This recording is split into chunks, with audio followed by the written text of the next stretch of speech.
tak lagi digandrungi. Mereka terus saja memberikan tugas berbahaya untukku. Lembu Asura, gunung tengkorak naga, sepertinya ayah benar-benar marah hingga berniat mengirimku ke neraka dunia. Gerutu Ganendra sepanjang langkah kakinya yang tak bersemangat. Dengan malas ia terus berjalan menuju ke arah barat. Tak lama lagi ia akan tiba di batas terluar sisi barat kota. Saat itulah perutnya mulai meronta minta diisi. Sial! Bagaimana bisa aku mendapatkan makanan tanpa uang? Ucapnya sambil menepuk-nepuk kesal perutnya. Ia pun teringat akan begitu banyak makanan yang senantiasa tersedia selama ia tinggal di istana.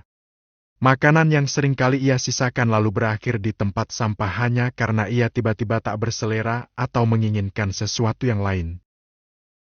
Daging panggang, dendeng, enak sekali kalau bisa memakannya sekarang. Ah, tidak. Aku bahkan sudah cukup senang jika bisa memakan sup ayam buatan tangan juru masak kerajaan. Itu lezat sekali. Pikiran Ganendra terus saja membayangkan berbagai jenis makanan kerajaan dari yang mewah hingga yang paling sederhana, hingga liur menetes tanpa ia sadari. Ah, benar juga. Ganendra tiba-tiba teringat akan sesuatu. Bukankah aku bisa pergi ke kedai makan dari? Kenapa tak terpikirkan sejak tadi? Itu adalah sebuah kedai sederhana yang menjajakan berbagai macam lauk. Ganendra sering mampir ke sana setelah larut malam setelah bersenang-senang di pondok bunga.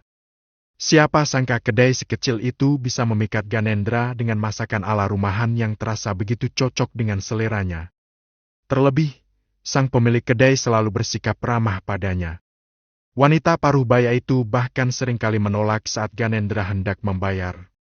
Biasanya, ia hanya meminta Ganendra untuk menikmati makanannya dan tak lama kemudian mengutus putri semata wayangnya, Ndari, untuk menghampiri Ganendra di meja makannya, menuangkan minuman, lalu duduk menemaninya makan sembari mengobrol.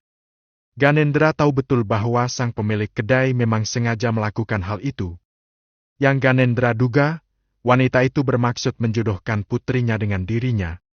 Walau terus saja mengobrol dengan nyamannya bersama Ndari, Ganendra tak pernah mempunyai maksud lebih selain menikmati makanan lezat sembari ditemani seorang gadis cantik dengan tubuh padat berisi yang sebenarnya menggugah seleranya itu. Dengan percaya diri, Ganendra melangkah cepat menuju kedai yang berada tak jauh dari gerbang kota sebelah barat itu. Ia merasa begitu yakin jika kali ini ia pun bisa dengan mudah mendapatkan makanan secara cuma-cuma di sana. Kedai yang buka hampir sepanjang hari itu terlihat cukup ramai saat Ganendra tiba di sana. Beruntung masih ada 1 atau 2 meja yang kosong. Ia pun langsung saja duduk di salah satunya lalu melambaikan tangan kepada Ndari yang tampak tengah membantu kedua orang tuanya menjalankan usaha tempat makan itu. Ndari tersenyum lebar melihat kehadiran Ganendra.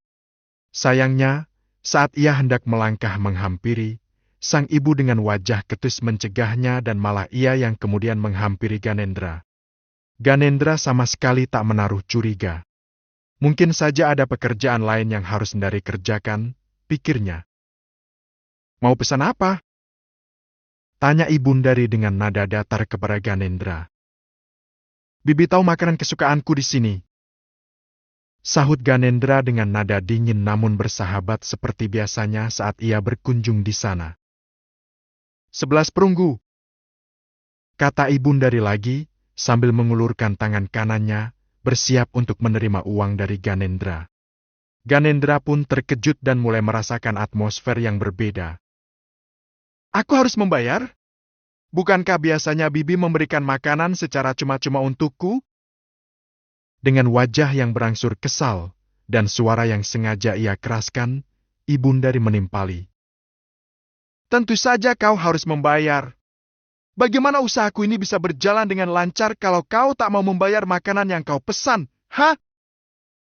Seluruh mata pengunjung kedai tertuju pada Ganendra. Saat itulah ia menyadari bahwa ia kembali membuat keputusan yang salah untuk datang ke sana.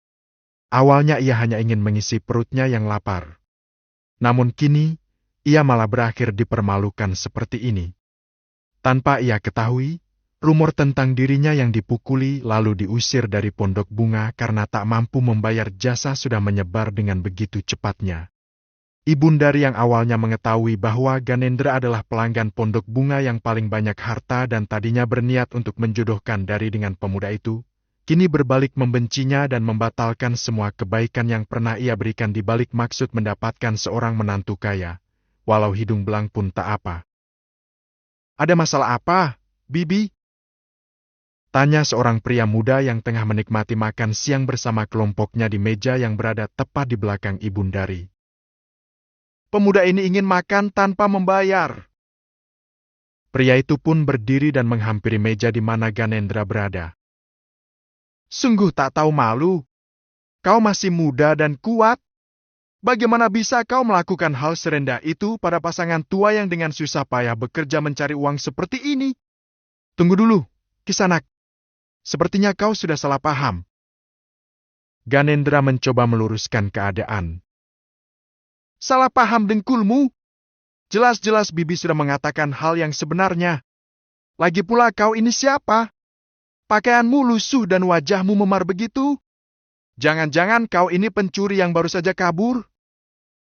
Ucapan pria itu cukup keras untuk didengar oleh semua orang. Di kejauhan, Dari hanya menatap dengan mata yang berkaca-kaca, menyaksikan pria yang sebenarnya benar-benar ia sukai dicecar seperti itu. Ia tak bisa berbuat banyak karena ibunya mengancam akan mengusirnya jika membantah. Hei, bukankah ia adalah lelaki hidung belang yang tadi pagi dipukuli di pondok bunga karena memaksa Puspa tidur dengannya? Ganendra pun terkejut. Ia tak menyangka jika berita itu sudah sampai ke telinga orang-orang. Parahnya, itu tidaklah sama dengan kenyataan yang terjadi. Tanpa Ganendra sadari, ia sudah berdiri dari tempat duduknya sembari berteriak kesal. Semua itu hanya salah paham.